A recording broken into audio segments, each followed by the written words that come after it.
afternoon and welcome to Alma News 24. I am Dhanya Reddy here to take you through the stories shaping our day. US President Donald Trump said on Monday that Prime Minister Narendra Modi will visit the United States in February. Trump's statement followed his telephonic conversation with PM Modi, their first since the Republican was sworn in for a second time on January 20th. The call came against the backdrop of a buzz in diplomatic circles about the Indian side working on an early meeting between the two leaders. Meanwhile, President Trump also noted he discussed immigration with PM Modi and said India will do what is right when it comes to taking back illegal migrants. The US leader's pledge to crack down on illegal migrants in the US is believed to have played a crucial role in his return to the White House 4 years after he lost as the incumbent to Democratic Joe Biden. Infosys co-founder Senapati Krish Gopalakrishnan, along with former Indian Institute of Science Director Balram and 16 others were booked under the Prevention of SC/ST Atrocities Act, police in Bengaluru said on Monday. The case was registered at the Sadashiv Nagar police station based on the directions of the 71st City Civil and Sessions Court. The case was filed on the basis of a complaint by a man who alleged he was falsely implicated in a honey trap case and subsequently dismissed from the service at the IISc, where Krish Gopalakrishnan serves as a member of the Board of Trustees. The complainant Durgappa belongs to the tribal Bovi community.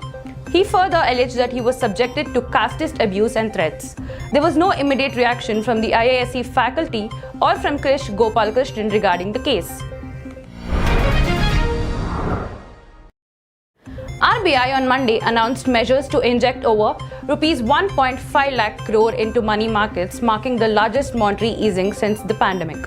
These steps aim to address the liquidity shortfall caused by the central bank's intervention in selling dollars to stabilize the rupee. RBI is estimated to have sold over $50 billion from its forex reserves as foreign institutional investors sold stocks. This intervention had led to tighter shorter-term interest rates and increased borrowing costs. Some market participants view these actions as a precursor to a possible repo rate cut in February. India is soon going to move to One Nation, One Time, thanks to the DAISY satellites network. The country may be on Indian Standard Time, that is IST, but the exact time is determined by GPS satellites down to the millisecond and is linked to Coordinated Universal Time, that is UTC. In the next few months, this is set to change with NAVIC, that is Navigation with Indian Constellation, being the link to National Physical Laboratory to provide the reference time. A lab in Faridabad will receive the time from NAVIC, which will be shared through an optic fiber link with 4 other centers. They are Ahmedabad, Bengaluru, Bhubaneswar and Guwahati. The deployment of atomic stocks will ensure the time shown on digital watches, smartphones and laptops is based on the atomic clocks instead of service providers. Soon, the regional centers will disseminate the time to all end users, resulting in One Nation, One Time.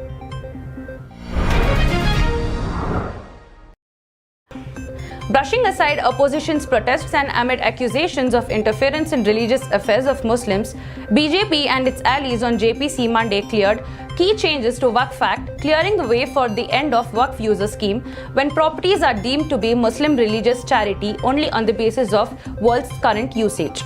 If the bill incorporating the changes recommended by the JPC are approved, all Waqf claims will have to be backed by the registered deeds.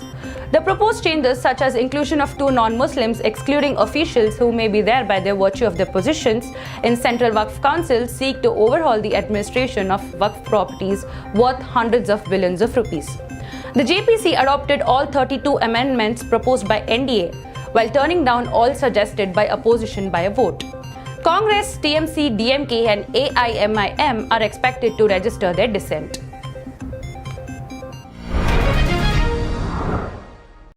And that's a wrap for today. Thank you for joining with us. Stay tuned for more updates.